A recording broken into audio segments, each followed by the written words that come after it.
Om Swastiastu, tapi selamat tinggal latai, salam sojud kerennya melempang. Saya Riyandi Kurniawan, mahasiswa program studi kependidikan Fakultas Dharma Duta dan Brahma Widya, Institut Agama Hindu Negeri Tampung Peinyang, Palangkaraya. Di sini saya akan bercerita tentang Sri Rama, Dewi Sita dan Laksmana untuk memenuhi mata kuliah Itihasa. Baik, untuk cerita pada saat ini saya akan membagi 3 bagian. Bagian yang pertama yaitu bercerita tentang Aranya Kanda, yaitu tentang pengungsian Sri Rama, Laksmana, dan Dewi Sita ke hutan Kiskenda. Bagian yang kedua yaitu tentang Kiskinda Kanda, yaitu bercerita tentang pertemuan Laksmana dan Sri Rama bertemu dengan buah wanara sakti yang disebut dengan Sugriwa dan Subali.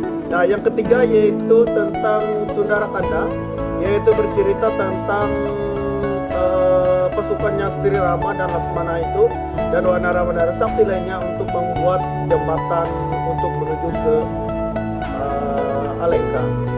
Nah, baik, untuk bercerita pada saat ini saya akan menceritakan ya bagian yang pertama, yaitu Aranya Kanda. Nah, pada saat Sri Rama, Laksmana dan Dewi Sita mengungsi ke hutan Kiskenda. Untuk mengungsi tersebut yaitu selama 12 tahun. Nah, pada saat itu mereka mengungsi dengan setulus hati untuk memenuhi tanggung jawab dari sebuah kerajaan tempat mereka lahir. Nah, pada saat itu singkat cerita Sri Rama dan Laksmana melaksanakan berburu di hutan Kiskenda tersebut, tempat nggak jauh dari tempat mereka menginap, tempat pondok mereka. Nah, pada saat itu Sri Rama dan Laksmana itu berburu rusa. Nah, pada saat itu Dewi Sinta itu diculik oleh raja dari Alengka, yaitu Raja Rahwana, yaitu raja yang jahat. Nah, pada saat itu kelicikan dari Rahwana ini yaitu untuk mengelabui Dewi Sinta itu, dia berubah wujud menjadi seorang kakek. Nah, pada saat itu seorang kakek tersebut yaitu Rahwana berwujud seorang kakek, yaitu meminta air kepada Dewi Sita. Nah, pada saat itu Dewi Sita memberikan air dan dia langsung menangkap Dewi Sita dan dia langsung terbang membawa ke kerajaan, yaitu kerajaan Alengka. Nah, pada saat itu Sri Rama dan Laksmana pulang berburu. Mereka mencari di pondok tempat penginapan mereka, dan mereka mencari sekitar situ tidak ada Dewi Sita. Nah, pada saat itu mereka mencari ke seluruh hutan Kiskenda. Mereka tidak mendapat Dewi Sita tersebut. Akan tetapi mereka menemukan yaitu sebuah burung yang besar. Burung itu bercerita, dia bilang bahwa dia ini terluka melawan seorang raja raksasa yang disebut dengan Raja Rahwana. Nah, pada saat itu burung ini bilang bahwa dia itu berkelahi karena ingin merebut si perempuan yang sangat cantik. Nah, dia tidak tahu namanya siapa. Nah, akan tetapi langsung dijawab oleh Laksmana, mungkin itu adalah Dewi Sinta yang diculik dari pondok tempat penginapan mereka. Nah, pada saat itu mereka Laksmana dan Sri Rama ini langsung menuju ke lokasi Alengka. Lokasi tersebut yaitu kerajaan Rahwana. Nah, pada saat itu bertemu lagi lah dengan seorang wanara sakti. Namun wanara sakti itu yaitu Subali, dia itu terjepit di atas pohon oleh kakaknya pada saat mereka dua berkelahi. Nah, pada saat itu Sri Rama dan Laksmana membantu menurunkan Sugriwa tersebut dari atas pohon. Nah, pada saat itu Sugriwa berbicara menceritakan tentang terjadinya dia di atas pohon tersebut. Nah, pada saat itu Sri Rama, Laksmana dan Sugriwa bersama-sama menuju ke Goa Kiskenda, yaitu tempat kerajaan Wanara Sakti, yaitu bisa dikatakan kerajaan para monyet. Nah, pada saat itu Sri Rama dan Laksmana dan satu Wanara yaitu yang tadi yaitu Sugriwa, yaitu berkelahi dengan kakaknya sendiri yang disebut dengan Subali. Nah, pada saat itu Sugriwa dan Subali berkelahi, akan tetapi dikalahkan, Sugriwa kalah, Subali menang. Nah, pada saat itu Sri Rama langsung meleraikan sebuah pertarungan tersebut, akan tetapi karena Subali ini terbawa oleh angkara murka atau terbawa oleh amarah, dia langsung berkelahi dengan Sri Rama. Akan tetapi Sri Rama langsung mengeluarkan ajian, dia langsung kalah. Akan tetapi karena jasad dari Subali ini menyentuh tanah, dia bisa hidup kembali karena ilmu ajian dari Pancaswana. Nah, pada saat itu Sri Rama langsung melihat kejadian tersebut. Dia langsung mengeluarkan yaitu panah yang sakti dari Dewata. Dia langsung memanah menggunakan panah tersebut. Nah, panah tersebut langsung menembus dari badan dari Subali tersebut. Nah, sehingga menembus langsung nancap di atasnya goa. Nah, dia dari tubuhnya itu tidak menyentuh dengan tanah, akan tetapi dia langsung meninggal dunia di tempat tersebut. Nah, pada saat itu singkat cerita, beberapa lama waktu akan dia langsung Sugriwa tersebut langsung menggantikan kakaknya yang Subali tadi yang telah meninggal dunia. Nah, langsung digantikan oleh Sugriwa sebagai raja dari Wanara yang ada di Goa Kiskenda. Nah, pada saat untuk persembahyangan kematian, tersebut hadirlah seorang Wanara yang berbulu putih yang disebut dengan Anoman. Nah, pada saat itu Anoman ini berkenalan dengan pamannya yaitu Sugriwa dan pangeran yaitu Sri Rama dan Laksmana. Pada saat itu Anoman ini berbakti kepada dua ksatria sakti yaitu Sri Rama dan Anoman, di mana dia berada di situ, dia akan berbakti seperti itu. Nah, pada saat itu singkat cerita bahwa mereka berempat ini dan Wanara sakti lainnya yaitu ingin menuju ke merencanakan untuk nyebrang menyeberang ke kerajaan dari Rahwana. Pada saat itu di tepian sungai itu sangat deras arusnya. Akan tetapi mereka merundingkan gimana cara mereka untuk nyebrang ke Alengka untuk kerajaan dari Sri Rama. Nah, akan tetapi mereka merancangkan untuk membuat perahu. Pada saat itu mereka merancang untuk membuat perahu. Nah, tetapi dari Wanara ini tidak bisa membuat perahu karena mereka kebanyakan dari penduduk mereka ini atau kebanyakan dari masyarakat mereka ini kebanyakan dari Wanara atau monyet. Nah, pada saat itu dari perbincangan tersebut mereka memikirkan bahwa mereka ingin membuat jembatan untuk menuju ke Alengka, untuk menuju ke kerajaan dari kerajaan Rahwana tersebut. Nah, pada saat itu mereka bersama-sama bergotong royong. Sebelum mereka membuat jembatan, mereka membuat di tepi sungai tersebut yaitu satu kerajaan. Nah, kerajaan tersebut disebut dengan kerajaan Pancawati. Nah, pada saat itu sebelum mereka membuat jembatan, mereka membuat kerajaan terlebih dahulu di tepi sungai, di tepi lautan tersebut. Nah, mereka mendirikan kerajaan disebut dengan kerajaan Pancawati. Nah, beberapa lama kemudian mereka membuat kerjaan tersebut sehingga kerjaan tersebut sudah berdiri. Nah, setelah itu mereka membuat lagi, yaitu dengan batuan dengan pasir.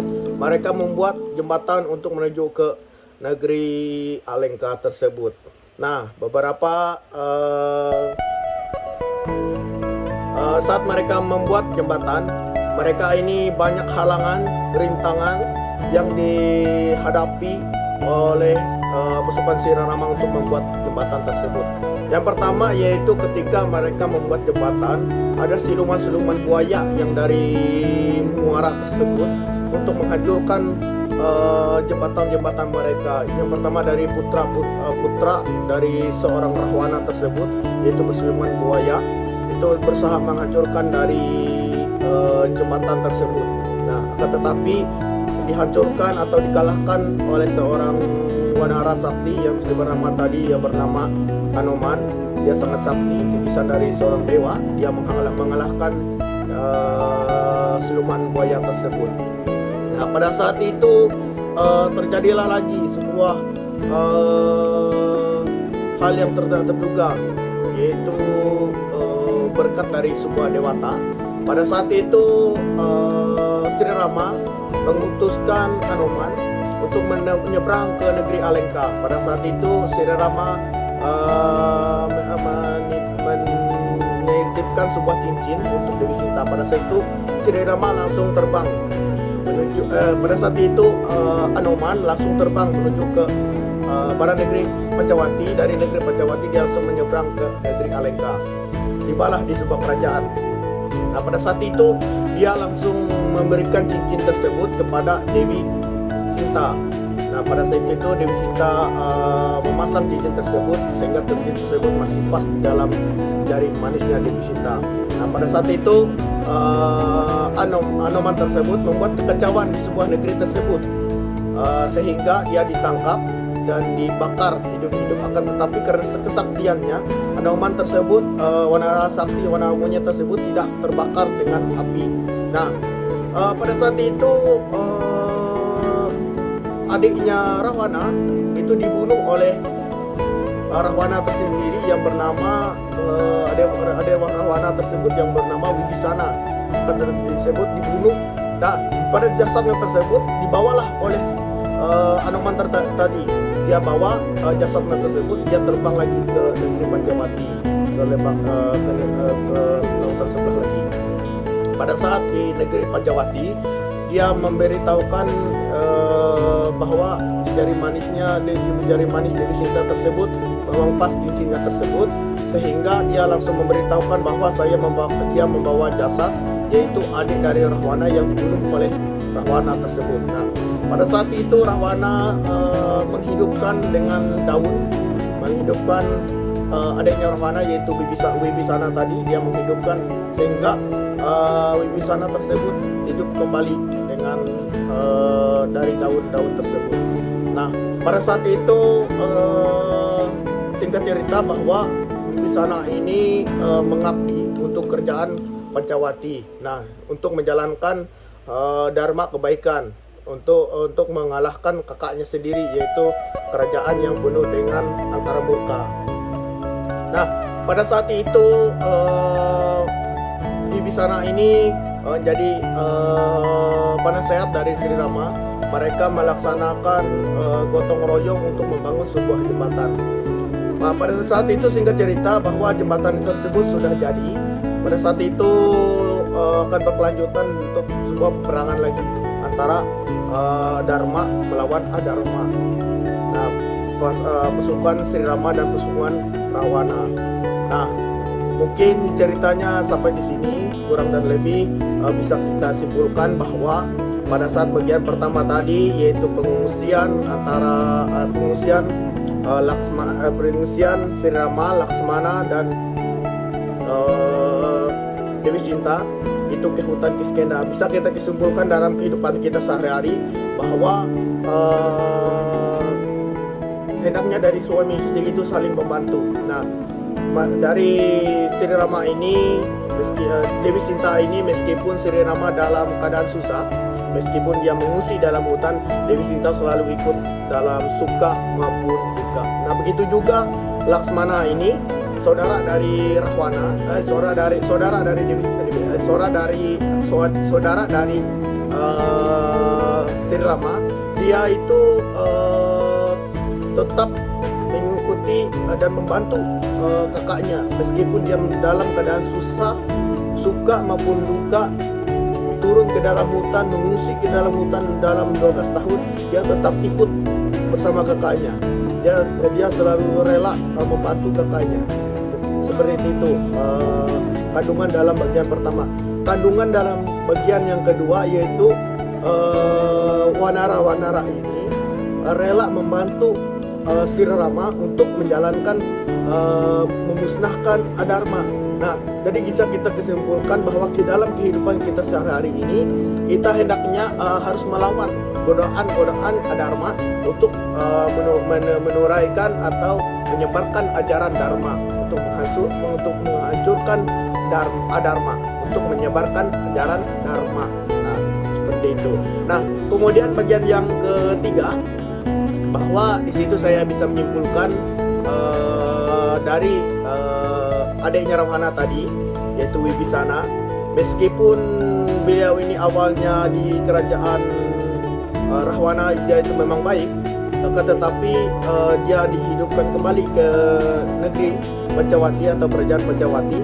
Dia bisa mengambil yaitu makna bahwa di dalam kehidupannya dia harus rela membantu ajaran dharma untuk mencapai sebuah tujuan, untuk memusnahkan kerajaan yang disebut dengan kerajaan yang sangat murka, yaitu kerajaan adharma atau ajaran kejahatan pada saat itu. Nah, pada saat itu bisa kita simpulkan dalam kehidupan kita sehari, meskipun kita melawan kakak kandung kita sendiri, meskipun kita melawan keluarga kita sendiri, kita harus berpedoman bahwa meskipun kita melawan kakak kita sendiri, meskipun kita melawan saudara-saudara kita sendiri, karena mereka tersebut mengenut